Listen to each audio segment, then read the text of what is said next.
Hey everybody, welcome to Sound Bombing.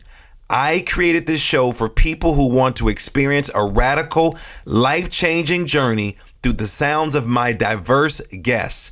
I hope that each sound you hear on this show will strengthen your faith, encourage your dreams, and challenge you to awaken the greatness within you.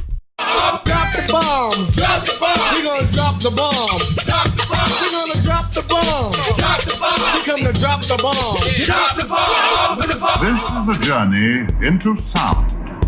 A journey which along the way will bring to you new color, new dimension, new values, and a new experience.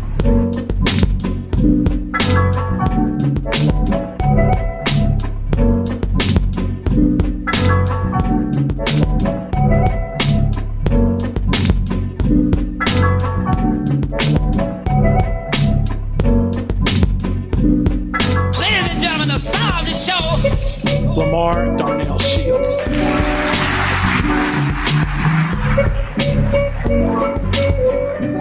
Good morning, good afternoon, good evening, whatever time of the day you're listening. This is your man, Dr. Lamar Darnell Shields, and I'm always so excited that you decided to hang out with me because, as Jay-Z said, you could have been anywhere in the world, but you decided to hang out with me, not because you like the shirt that I'm rocking, of course, my Gangsta Vegan shirt. Shout out to the company Gangsta Vegan. Of course, I am a vegan, plant-based diet, meat-free. My motto is meat-free since 93. And so, again, I'm always rocking some of my clothes, but this is somebody else's gear. So I love the shirt, and I get a lot of compliments on it.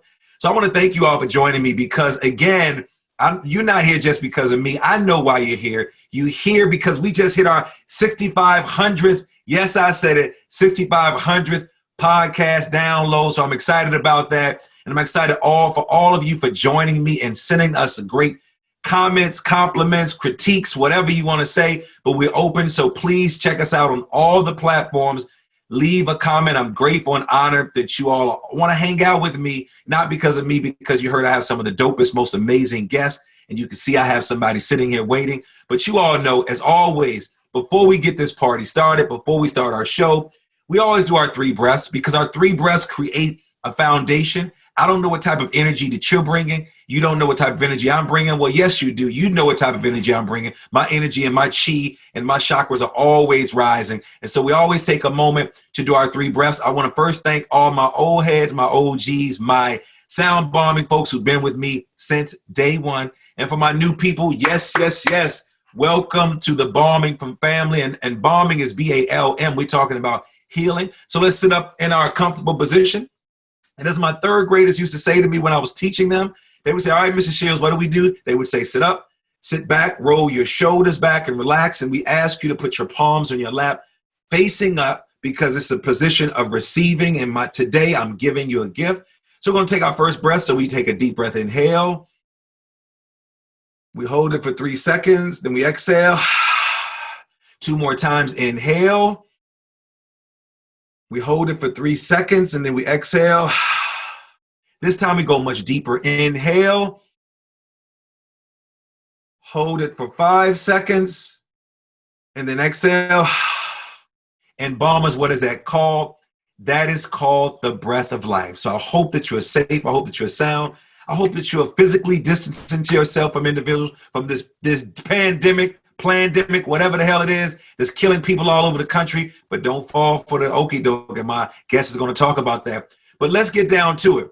There are good reasons why people don't live consciously. You all know that because I talk about it all the time. At least 2 good reasons. First, we've never learned the skills required to live consciously. Well, maybe some of us have, and we have what I call selective amnesia. Second, when we're awake, we are more aware of the things that create existential anxiety, feeling alone, fearing death, and facing uncertainty. One solution is to avoid these things by distracting ourselves. Another solution is to move beyond our fears by expanding our consciousness. And that's what we do on this show. We expand our consciousness. And conscious living is much more than just mindful living. And even though I talk about mindfulness, it's about being conscious of what you consume with your senses and the effect that it has on you and all the people around you. Conscious living is about appreciating yourself. Do you hear what I said? appreciating yourself as well as everything around you through seeing and acting with greater clarity. It goes beyond the traditional understanding of self-development, clears up the illusionary, confusing separation of self-development and spirituality, and introduces the concept of to you, not as a separate person, but as an interconnected to all people and all things and all energies. And mindfulness is the very practice of living peace itself. When practicing mindfulness, we touch the world around us deeply, and this can bring us great happiness. But when practicing mindfulness, we also see very deeply into the things which we are interacting with, which is the reason why mindfulness is the basis, in my opinion, of a form of awakening. You hear what I said? A form of awakening. This is because of mindfulness develop us into a power of concentration. Through the power of concentration, we can receive insight and see in true nature of the things around us. In the great book, The Art of Power by Tashi Ganhan, he explains everything is related to everything else. I said that as above, as below. Your well-being and the well-being of your family are essential elements in bringing about the well-being of your life and your business. And who knows more than this than my brother from across the waters? Who am I talking about? This is the very basic conscious living. However, our next guest, Brendan D. Murphy, who's been talking, writing, debating with this for years and years and years. I know you can't tell because the brother looks very young, but he's been doing it for a long time. Who am I talking about? I just said Brendan Murphy. Who is Brendan D. Murphy? He's a preeminent change agent. Yes, a change agent and a chronic truth addict. I didn't say he smoked chronic. That's a whole nother conversation. I said a chronic truth addict. He has taken his compassionate heart, his keen intellect, his deeply spiritual and non-bullshit humanitarian with a genuine disdain for political correctness and acceptable lies. Running on a fairly respectable bandwidth, he advocates something he calls broad spectrum awareness. And in the Grand Illusion books, you know about his books, he has attempted what other few authors dare to do, making his writing valuable to anyone consciously seeking deeper awareness. He is a Global Freedom Movement co-founder. He is a host of his own podcast. He's a speaker, a DNA activator, a musician, vocalist. This brother got it going on. I want to welcome my friend back to the Sound Bombing Studios, my man, Brendan D. Murphy in the building. How are you doing, Brendan? Fantastic, man. That was a hell of an intro. Thank you. Hey, man, because you got lost in the virtual space with our technology, so I had to bring you back up. I had to bring you back, and I'm glad that you're joining me. 2 questions. Let our listeners know where you're calling in from. And second, how are you doing with this madness that they call COVID-19? Okay, well, I'm calling in from the east coast of Australia, Byron Bay hinterland, for anyone who knows. It's a beautiful part of the world, lots of green rolling hills, very, very calming, serene. I'm looking out over a little dam here. It's beautiful. Fantastic as far as that goes. As far as the rest of it goes, man, it has been something to watch. I think I've generated a few more gray hairs along the way watching this Plandemic. We're going to talk about that. Yeah, Plandemic. Yeah, well, I mean, I can talk about it for hours, but let's just say that we have been given bad information and disinformation right from the start, man, and we cannot, in my experience, and I've been doing this for like 17 years now, full-time. I've never had a normal full-time job. This is my job, like awareness and information and helping people wake up and awaken and empower people. That's my gig. That's what I do. So in my experience in studying and researching how the world works, I've learned a long time ago that you do not trust what the governments and the medical systems are telling you when you see a global agenda being rolled out. It's always something other than what they're telling us. So I've learned that critical thinking is our best friend and the strongest immune defense against the garbage that the system is throwing at us, and it's throwing it at us right now at an unprecedented pace. I've never seen anything quite like this. I told you already, folks, we 3 minutes into the show and Brendan is already dropping some jewels. Before we get into the Brendan that I know, 17 years of research, writing the books, lectures, YouTube, thank you for sending me so much information. I want to go way, way, way back. My brother from the land down under Australia, welcome to the family. What excites you about doing this research? Talk to me about the young Brendan. where did this inquisitive mind come from where you were so imaginative that you were always concerned about what was taking place around you, and you always question a lot of things? Before you got into all the work that you're doing now, talk to me about the Brendan that was growing up in Australia. Well, you know, he was pretty polite, pretty shy a lot of the time. But one of the things that I know I annoyed the crap out of my parents, because anytime they tell me to do something, my first response was, why? So I just had that. But in a respectful way, I'm sure, right? But in a respectful. I wasn't trying to be a smart ass most of the time, but you said most of the time. Most of the time. That being a smartass is a skill I've honed over the years. But, you know, just to ask why. What is the reason that you want me to do this thing? You know, like, because my mind wants to understand that there's got to be a valid reason for doing something. Otherwise, why would you do it? So I always had that inclination to want to understand, you know, what's my motivation here? What's your motivation? What's your agenda, kind of thing? I just had that kind of mindset and tendency. Like, I was curious, I was inquisitive, I wanted to know, I wanted to understand. And so I took that, I guess, you know, into my when I had the spiritual awakening. That was sort of like age, I think I was going on 20. And I took that tendency into this full-blown sort of spiritual awakening, and realizing, oh, we are this huge, this infinite field of consciousness, having this kind of dream experience that we've conjured for ourselves. And when I had that, when that clicked, I was like, it was game on or game over. I mean, I never looked back. That little addiction to information and to perspective and digging and researching just kicked in, and I was never able to switch it off, and I never would want to anyway. I mean, it's made things much more interesting than they would otherwise be. You know, nothing is as it seems. So the journey it's never dull. So you've always been a truth seeker. So with that being said, because I know you consider yourself a truth addict, and so I want you to unpack, why do you refer to yourself as a truth addict? And talk to me about questions. How important are questions?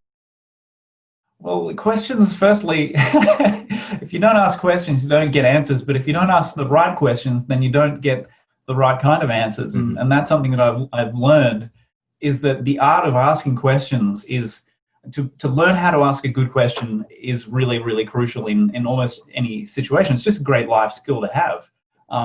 But particularly in terms of, you know, what we do here, like as truth addicts or truth seekers, it's so crucial to ask questions and do it carefully and with awareness, and not make false assumptions in the questions that you're asking. Like, be aware of, am I building an assumption into the query that I'm making?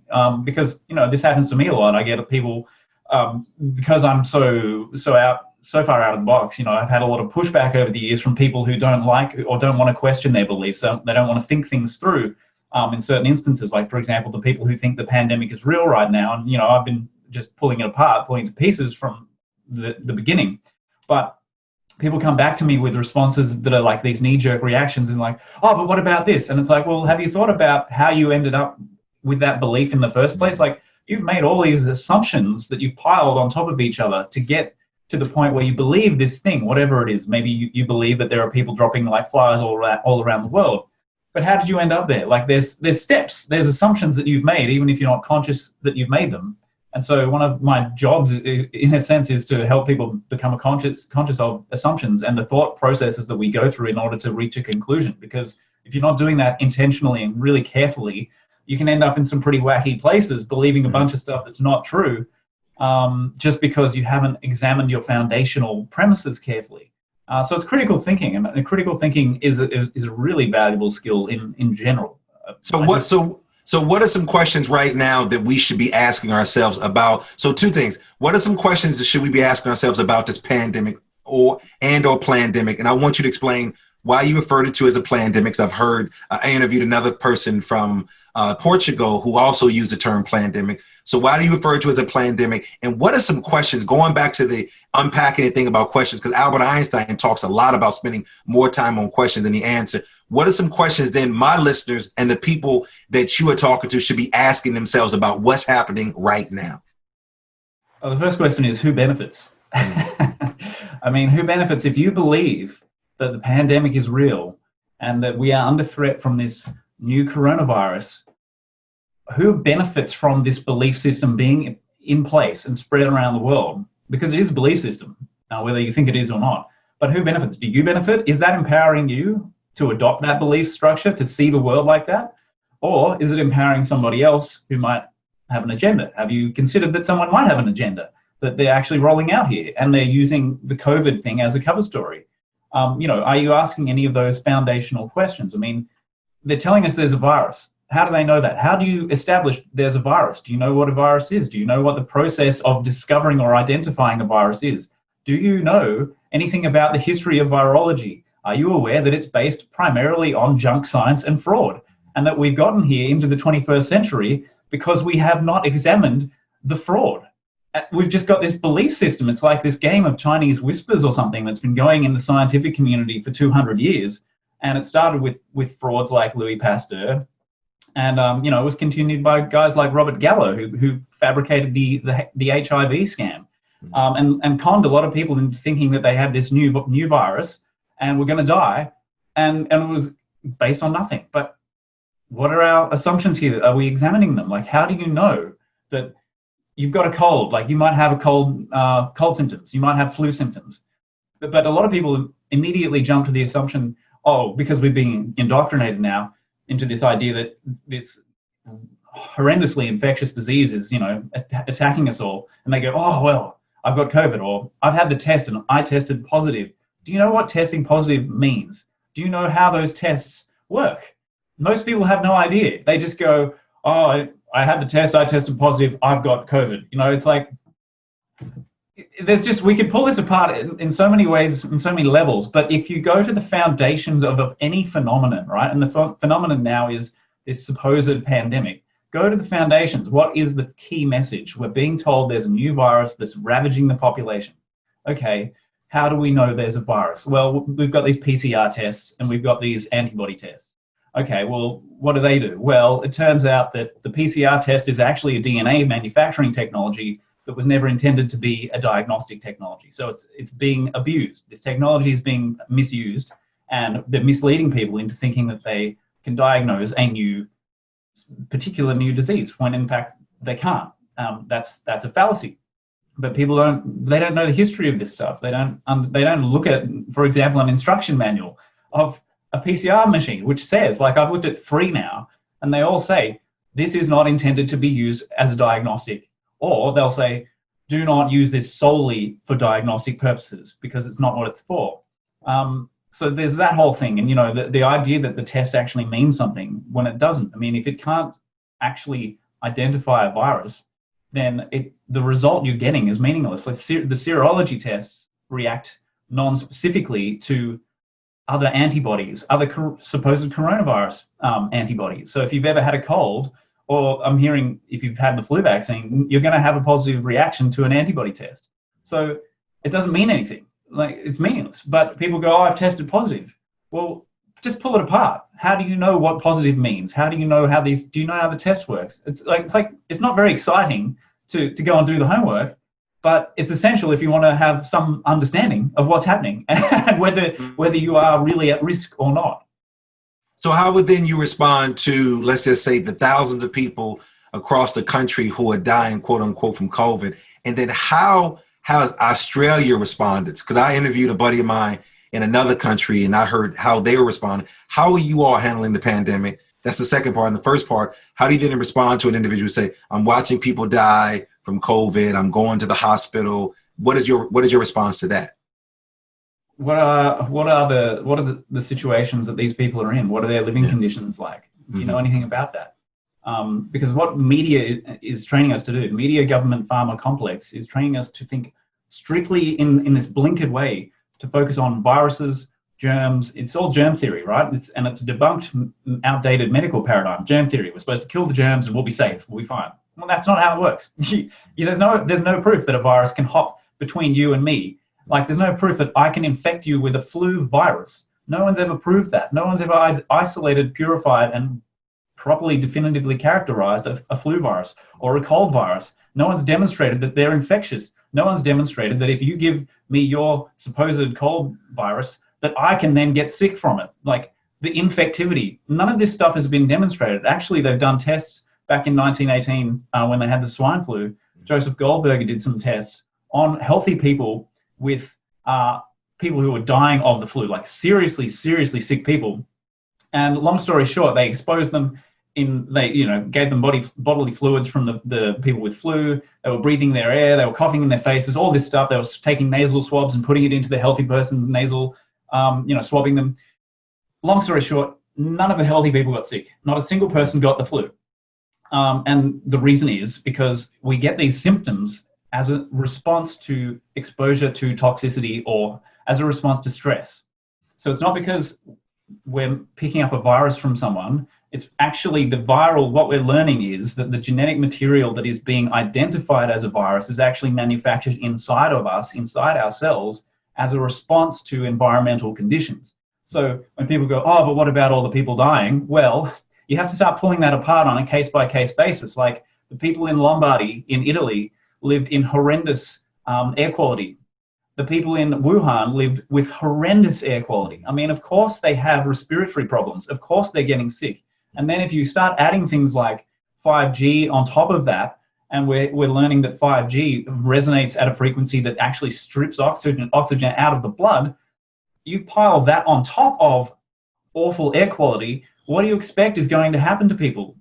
They're going to get sick. They're going to have hypoxia. They're going to have all these symptoms that we're seeing. Some of these people are turning up with blue faces, the colors drain from them. I mean, weird stuff. But we have created such a toxic civilizational matrix that we all live in now with over 10,000 synthetic chemicals out there.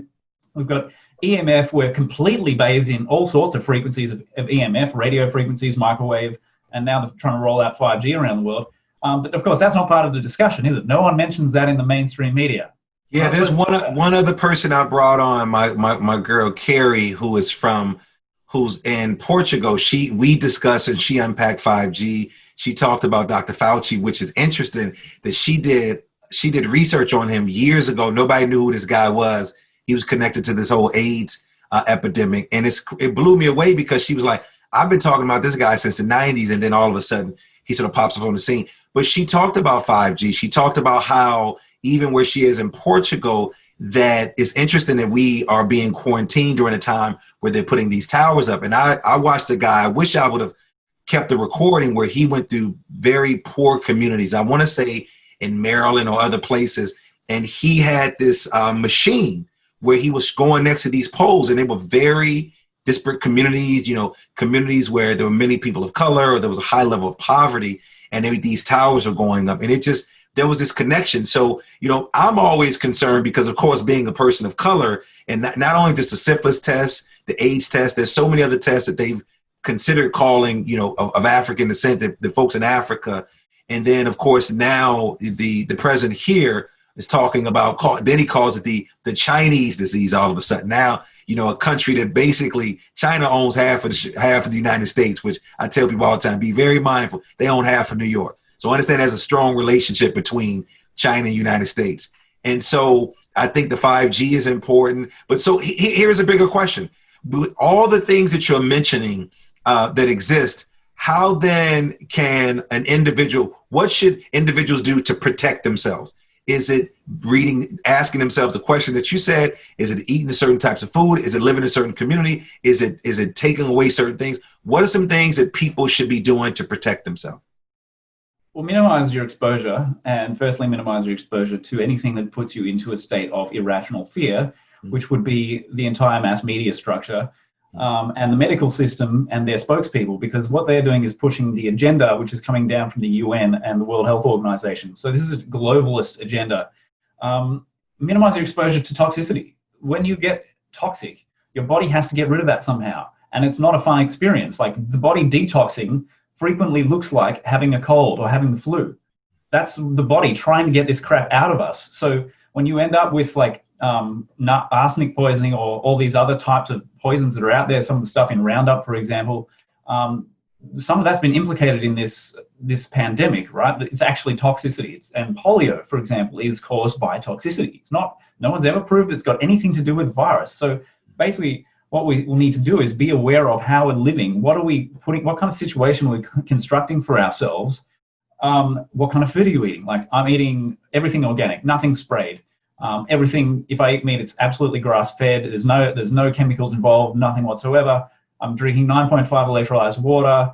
I mean, like everything, I'm taking medicinal mushrooms. I might take some microdoses of psychedelics, because that fuels the brain. I mean, there are so many different things that we can do. What kind of air are you breathing right now? Like, do you need to get an air purifier? Do you need to get an ionizer for the air to clean it up? There are so many things we can do. So many things. I mean, ultimately, the body has to maintain its pH balance, the tissue and fluid pH balance in a very, very narrow range. And if you are stressing it and forcing it into acidity, it has to buffer that somehow. And eventually, if you stay chronically in that situation, you break down, you get disease symptoms, disease conditions. It's pretty simple. Yeah. No, you're nailing it. What I will say, because out of the burning of the ashes, there's some beauty that comes out of it. I am seeing people starting to take their health more seriously. Not everyone, but there's several people, and I'm not just going. In my circle, we're pretty healthy, and we're sharing strategies about everything that you actually mentioned. But I am seeing a level of people taking their health more serious than ever before. How is Australia dealing with this situation? What's the response there? Well, we've gone into fascist hyperdrive.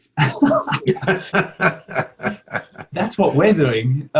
We are rolling out the most. I've never seen anything like it. We are rolling out the most draconian, fascist, like totalitarian legislation rules starting in Victoria, and then they're just trying to spread it into the other states.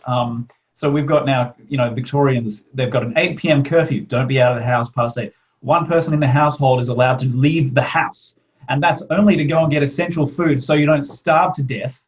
And in the process of doing that, you're not allowed to travel more than 5 kilometers to get your supplies. So if the police pull you over and you're more than 5 kilometers from your home, you're up for a massive fine. I mean, it's the Stalinist nightmare coming to life right in front of our faces in our backyard. I'm just embarrassed by being Australian right now. So what's happening over there within the field of mental health? Because again, I know in the United States, I interviewed my friend Dr. Ballin, who's a psychiatrist, and she works with young people as well as adults, and she is so busy because people are anxious, anxiety is running rampant. People don't know what to do because there's so much misinformation. People are misguided. They don't know who to believe. They don't know who to talk to. It's almost like this matrix that we're in, which I would really call it that almost everybody is an enemy, Brendan. Like if you came over, I'm like, does Brendan have it? I don't know. Does he have, and that's interesting that I'm seeing this sort of play out with a group of people who are already dealing with levels of racism, levels of homophobia, levels of gender challenges, levels of adultism, just all of these other isms that exist. And now you throw this, and draconian is a great way to describe what you actually said. That is really, really my concern. So we want people to really take care of themselves. So how are you being received? I know how I receive information because I love all the stuff that you're sharing, but how are you being received in your own country, man? Well, I guess personally, pretty well in terms of my people, my tribe. But in saying that, this Plandemic has brought out it has brought the crazy. It has brought the psychological instability to the surface.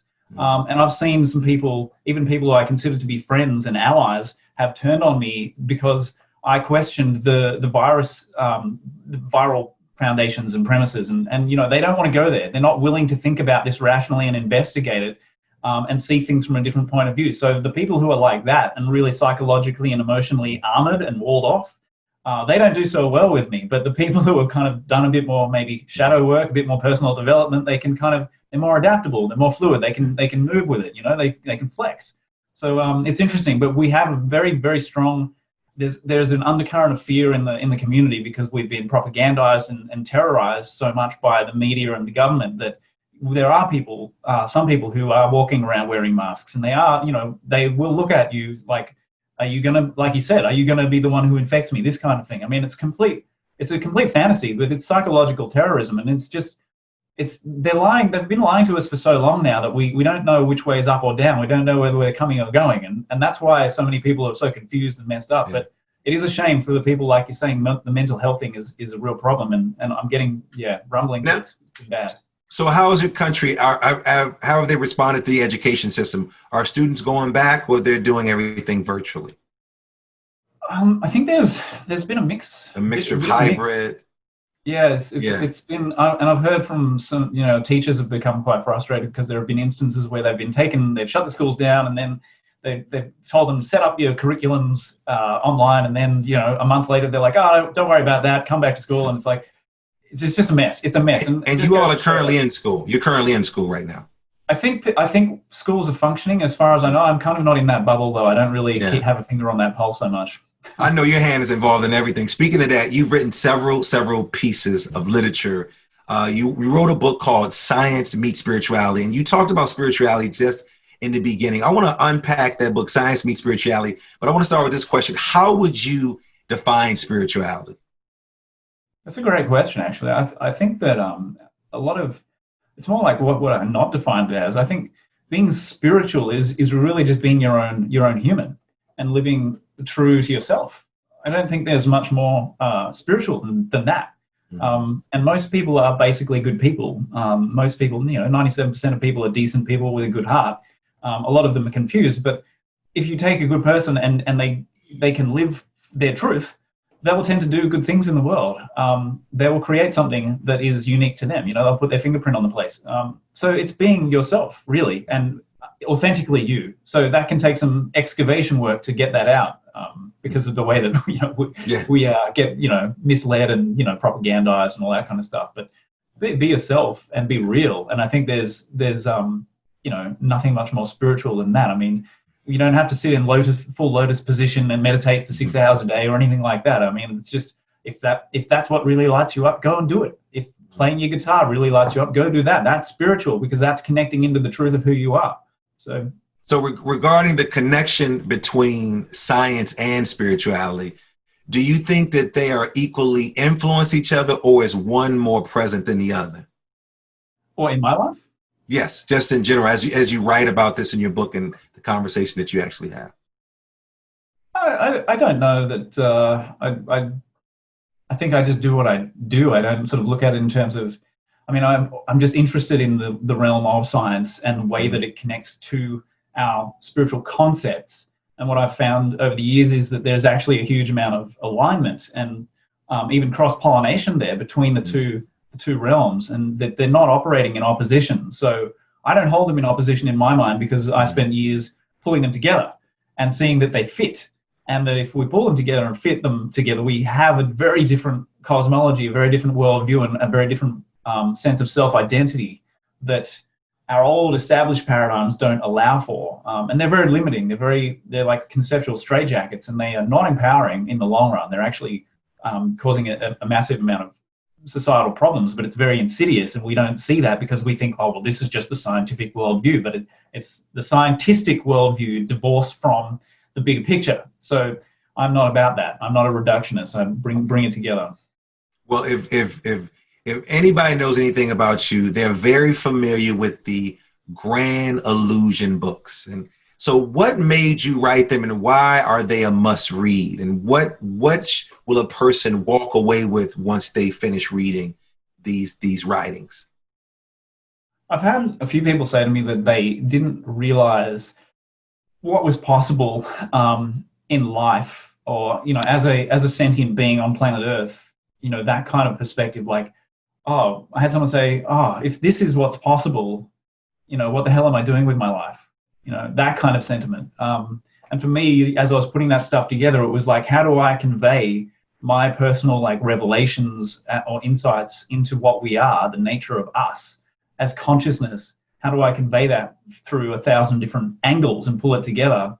And that journey of finding the evidence and these interesting perspectives was really interesting even for me at times, because you don't know what you don't know until you find it. And then you're like, wow, the level of what's available to us in terms of our sensory perception and what the information that a human being, our physiology can access through the quantum field, through the different layers of reality. It's a really interesting exploration. And once you pop the cork off the bottle, it's like, or, you let the genie out, there's no getting it back in. it's a very, very intriguing and interesting kind of journey to go on. So I've had people just go, wow, you know, like I didn't know that was possible. And the way that I brought stuff together is something that a lot of people have appreciated, because the fields are so vast, and I had to cover a lot of information to do it. And I've had a lot of people say, well, the way you've done it, dealing with complicated material and making it accessible and readable, is something that a lot of people have been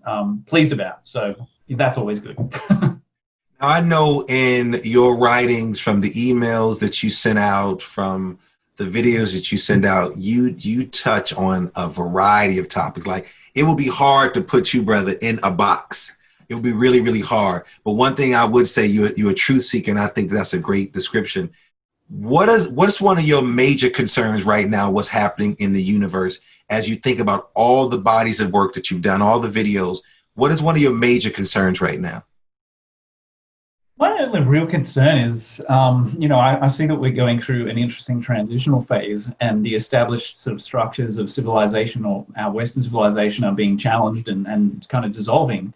And in the process, we're seeing the rise of some extremely fascist dynamics and behaviors and policies and this kind of stuff. So my concern is just that we make it through the transition without allowing the despots to fully take control, like they're trying to do in countries like Australia and New Zealand, and turn the planet essentially into a Soviet gulag system, which is, if we let them do it, they will take us there. And I've been saying this stuff for a long time. I mean, the stuff I used to write about as satire, like I'd say, I've got articles I could point to where it was like, what's next? They're not going to let us fly without the vaccines. And sure enough, now that's exactly what they're saying. And I was writing this stuff 5-6 years ago for the Global Freedom Movement. And it's all there. So my only concern, like, I'm not in a fear-based space. I don't encourage people to live there. I don't live like that. But I'm just a realist in terms of acknowledging what's happening, this dynamic that's playing out, and that we guide ourselves through it without the fear porn. Like, disconnect from the authority structures that are trying to scare us and manipulate our behavior through fear. I mean, when they're doing that, they're telling you that they've got an agenda. That's agenda-driven behavior. So if we can simply claim our freedom and get out from under the boot, we can create something absolutely magnificent and amazing here that we've never seen before on planet Earth. I mean, for everybody. Like, the solutions are here, the technology's here, it's all just been suppressed. We don't really even need new solutions or new ideas. It's just allowing what's there to be seen and used, and getting the fascists out of these positions of power. That's my only concern. So just not complying with these draconian measures that are being pushed on us right now. That's about it. I think we'll be all right in the long run, particularly if we take a stand. What impact do you want to have on the world, Brendan? I'd like to leave it a lot freer, more compassionate, and intelligent place with a lot more critical thinkers. My goal, honestly, my goal boils down to basically, I'm trying to decrease unnecessary suffering. Like, that's all it is. All of the different layers and different hats that I wear, all the different versions of me, they basically boil down to trying to remove unnecessary suffering. I guess there's like a Buddhist streak in me, and that's it. Like, we create so much suffering that doesn't need to be there, and we could create something else instead, something amazing. I love that, man, to create unnecessary suffering. What role does your music play in your lectures, writings, and the short videos that you create? What's the connection? Well, man, I wish, if you give me a couple of years, I will be able to give you some really amazing stuff as far as that goes. So music, I'm going to be working music into the sound healing stuff. That's on the agenda. So far I've been using the solfeggio tones, the solfeggio scale, as it's popularly known. Mm-hmm. And I'm going to be tuning one of my guitars into that scale so I can work with some of the frequencies there and use it in the DNA activation work, maybe have some meditation tracks, that kind of thing. Outside of that, on a personal note, I'm into some pretty eclectic music, and I just can't wait to get the time to create the time to actually write and record that stuff. But at the moment, that's the direction I'm leaning into it, just pushing it there slowly, slower than I'd like. So how can our listeners get in contact with you, pick up copies of your books, check out some of your videos, work with you in any way? How could they get in contact with you? Well, through my site is probably the easiest way. So if they want to, it's brendandmurphy.com. If they want to watch the free masterclass about the DNA activation stuff, they can go straight to evolveyourself.live. But yeah, they can find my stuff through the website, and my social handle is Brendan D. Murphy Official if they want to find me on a platform, or just look my name up, and I'm not hard to find, so pretty accessible. Yeah, he is all over the web, so you should be able to find Brendan D. Murphy anywhere. Brendan, thanks for joining me, the Bomb Shelter. But before you leave, my favorite part of the show is called the Super Bomb Questions, and these are some questions that, hey, my listeners want to know a little bit more about Brendan that he may not be sharing in some of his platforms, even though he's an honest truth seeker. So you ready for this, brother? I'm not sure. Let's go. This is easy. All right, so what's your favorite word? Truth. What's your favorite quote? I know what it is. Let me just think of the words. Condemnation without investigation is the height of ignorance, Albert Einstein. What's your superpower? My bullshit meter and my ability to synthesize complex information and pull the dots together and create a higher order level of understanding. Hopefully, I'd like to think. What's your spirit animal? The green tree frog, I think. What brings you to tears of joy? Oh, man. Watching humans be kind to each other. Honestly, that sounds so cheesy, but that's the truth. What brings you to tears of sorrow? Oh, man. Well, human suffering is up there. Yeah. I mean, like I said, trying to get rid of unnecessary suffering. What do you wish you had more time to do? Definitely record music. What's the best or most worthwhile investment you've ever made? Oh, don't make me pick one. Oh, man. I can't pick one, but I will say doing the DNA activation work was a very positive thing, and getting involved, funnily enough, off tangent, getting involved in the entrepreneurial space was also a very good thing as well. What is the book or books you've given most as a gift, and why?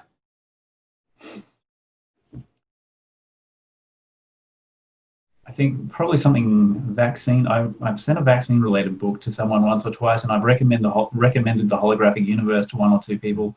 So, yeah. All right. So outside of your biological functions in the morning, walk us through your morning routine. Okay. So these days, getting out of bed a little bit later, maybe 7:30ish, hopefully. Go outside. Usually I like to stand out in the sun, face the sun, do a little bit of breath work, breathe the sun in, breathe in the prana, whatever you want to call it, charge up, and sit, we usually make a medicinal tonic, and so hot tea base, herbs, make a nice sort of cacao drink out of it, and sit on the deck, look out at the hills, the landscape, and just kind of soak that up for a little bit. Maybe do a bit of movement, a little bit of stretching. That's a pretty ideal kind of a morning. Maybe sneak in some resistance training if I can as well. Okay. Now we know you're in Australia, so I'm going to give it to Australia, not America. If you were in the Mr. Australian competition, what would your talent be? Oh man. Mr. Australia? I don't know. I'd be tempted to crack out the guitar and have a sing, I think. Oh, that's it, man. Brendan Murphy, I appreciate you for joining me in the Bomb Shelter. You are a blessing, man. You are a light of healing. You brought my energy up, and all the people that are listening. I told you all he was amazing. You got to go to his website, listen to his seminars, join his masterclass. Brendan D. Murphy, brother, thanks for joining me today in the Bomb Shelter. It's been a pleasure, man. Thank you for having me. And I want to thank my engineer, my Haitian brother, Alexander Blanc, my super duper producer, cannot do it without you, Nicole Klimpaka, Supremacy for our theme music, and all of you for listening. Thanks for tuning in. Check me out if you want to know more about me. The merch that I have, go to drdrlds.com. Check us out on every platform. Please leave a comment. Also, go to our YouTube channel. Check out our YouTube channel. Let us know how we're doing. And as always, believe in something There's something greater than you out there. Always do something for other people. And some people are missing the message because they're too busy looking for the mess. Thanks for tuning in. You've been listening to Sound Bombing. Peace.